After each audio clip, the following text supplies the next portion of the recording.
परिचय। भारी बारिश के बाद गड्ढे कीचड़ वाले पानी से भर गए हैं। 12 साल के एक उत्सुक लड़के दिनेश ने कीचड़ को पानी से अलग करने की कोशिश की। देखते हैं कि वो साफ पानी हासिल करने के अपने इस काम में कहां तक कामयाब होता है। उद्देश्य। इस पाठ के अंत में आप निम्न करने में सक्षम हो जाएंगे: सेडिमेंटेशन यानी अवसादन और डिकेंटेशन यानी निथारने की तकनीक के बारे में बताना, फिल्ट्रेशन यानी छानने की तकनीक के बारे में बताना, वाष्पीकरण और संघनन की तकनीक के बारे में बताना, पानी के घोलने के गुण को समझना, सैचुरेटेड यानी संतृप्त और अनसैचुरेटेड यानी असंतृप्त घोलों के बीच अंतर करना। अलग करने की विधियां: अवसादन और निथारना। दिनेश ने एक बीकर को कीचड़ वाले पानी से भर दिया और कुछ समय तक इसे बिल्कुल नहीं छेड़ा। कुछ समय के बाद वो बीकर को देखकर हैरान रह गया। वो क्यों आश्चर्यचकित हुआ? आइए इसका कारण जानें। बीकर में पानी एकदम साफ था। मिट्टी क्योंकि भारी होती है, इसलिए वह बीकर की तली में बैठ गई, जबकि पानी उसके ऊपर मौजूद था। बीकर की तली में मिट्टी के जमने की इस प्रक्रिया को अवसादन कहा जाता है, और जो मिट्टी नीचे जमा हुई उसे अवसाद या तलछट कहते हैं। दिनेश ने इस मिश्रण में से पानी को अलग करने के लिए साफ पानी को बिना अवसाद को हिलाए दूसरे बीकर में डाल दिया। अवसाद को तरल से अलग करने की इस प्रक्रिया को निथारना कहते हैं। इसी तरह अलग करने की कुछ अन्य विधियां भी होती हैं। आइए इस पाठ में उनके बारे में पता लगाएं। अलग करने के तरीके। छानना। बच्चों, चाय बनाने के बाद हम इस मिश्रण को एक छलनी में डालते हैं। चाय छलनी के छेदों से गुजर जाती है और चाय की पत्तियां छलनी में रह जाती हैं। अलग करने की इस प्रक्रिया को फिल्ट्रेशन या छानना कहते हैं। लेकिन छानने की यह प्रक्रिया किसी तरल में घुल चुकी ठोस चीजों को अलग नहीं कर सकती। कभी कभी किसी ठोस चीज के महीन कण उस छलनी से भी पार निकल जाते हैं, जिसका इस्तेमाल छानने के लिए किया जाता है। ऐसी स्थिति में फिल्टर पेपर का प्रयोग किया जाता है। फिल्टर पेपर एक ऐसा खास तरह का कागज होता है जिसमें छोटे छोटे लाखों छिद्र होते हैं। तरल तो इन छिद्रों में से निकल जाता है, लेकिन ठोस कण फिल्टर पेपर पर ही रह जाते हैं। फिल्टर पेपर में से जो तरल गुजर जाता है उसे फिल्ट्रेट या छना हुआ तरल कहते हैं।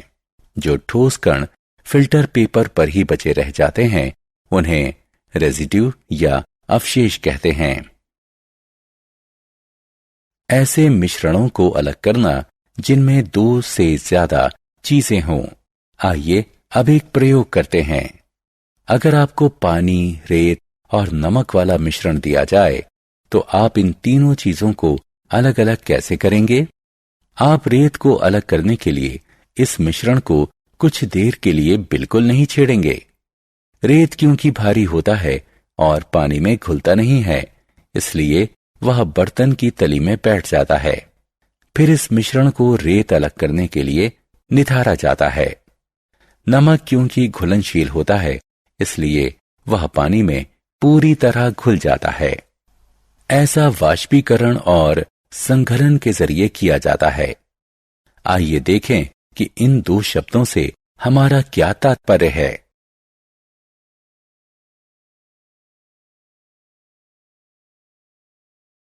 अलग करने के तरीके। वाष्पीकरण और संघनन।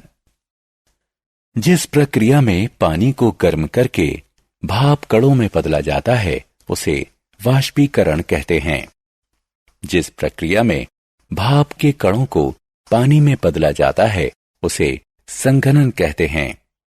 जब हमें पानी में घुले हुए नमक के मिश्रण को अलग अलग करना होता है तो हम इस घोल को एक केतली में डालकर उसे ढक्कन से ढक देते हैं। पानी गर्म होकर कणों में बदल जाता है जो केतली के मुंह से निकलने लगते हैं। इस पानी को तब तक गर्म करते रहिए जब तक सारा पानी कणों में परिवर्तित नहीं हो जाता। अब केतली में सिर्फ नमक ही बचा रहेगा। तो इस प्रकार इस प्रक्रिया के जरिए पानी में घुले हुए नमक को पानी से अलग किया जा सकता है। पानी को ऊष्मा के जरिए कणों में बदलने की इस प्रक्रिया को वाष्पीकरण कहते हैं। पानी प्राप्त करने के लिए नमकीन पानी को गर्म करने के दौरान बर्फ वाली एक तश्तरी को केतली के मुंह के ठीक ऊपर पकड़िए। जब केतली के मुंह से निकलने वाली भाप बर्फ वाली प्लेट के संपर्क में आती है तो ये घनीभूत हो जाती है और इससे पानी बन जाता है। इस प्रक्रिया से हमें पानी वापस मिल जाता है। जल कणों को पानी में बदलने की इस प्रक्रिया को कंडेंसेशन यानी संघनन कहते हैं।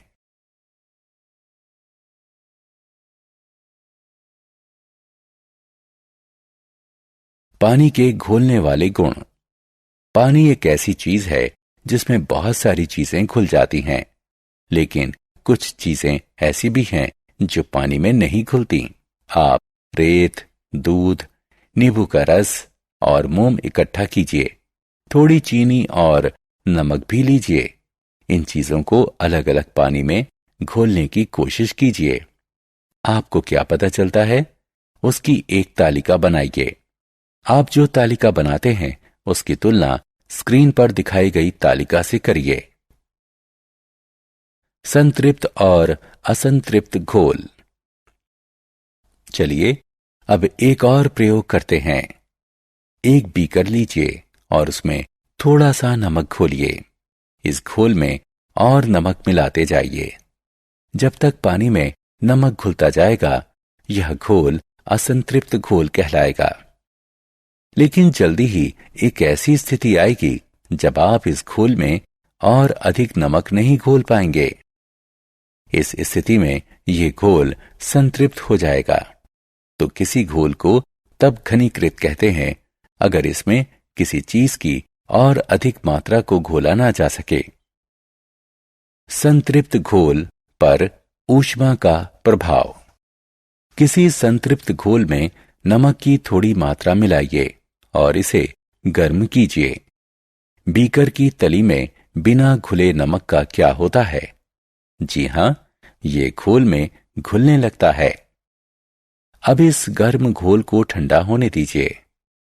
क्या नमक फिर से बीकर की तली में जम जाता है? जी हां, बिल्कुल। तो विद्यार्थियों, यह प्रयोग दिखाता है कि आप पानी को गर्म करके उसमें नमक की काफी मात्रा घोल सकते हैं। सारांश। आइए हमने जो कुछ सीखा है उसे संक्षेप में दोहराएं। अवसादन एक ऐसी प्रक्रिया है जिसके जरिए किसी तरल में मौजूद घुल ना सकने वाले भारी कणों को नीचे बैठने दिया जाता है। निथाड़ना एक ऐसी प्रक्रिया है जिसमें अवसादन के बाद प्राप्त हुए साफ तरल को किसी दूसरे पात्र में डाला जाता है और नीचे जमे कणों को हिलाया नहीं जाता है। छानना एक ऐसी प्रक्रिया है जिसमें किसी मिश्रण के एक अघुलनशील ठोस पदार्थ को इसके तरल तत्व से एक फिल्टर के जरिए गुजारकर अलग किया जाता है। पानी को गर्म करके उसे भाप कणों में बदलने की प्रक्रिया को वाष्पीकरण कहते हैं। पानी के कणों को पानी में बदलने की प्रक्रिया को संघनीकरण कहते हैं। जिस घोल में किसी चीज की ज्यादा मात्रा को घोला जा सकता हो उसे असंतृप्त घोल कहा जाता है, जबकि जिस घोल में ऐसा नहीं किया जा सकता उसे संतृप्त कहा जाता है।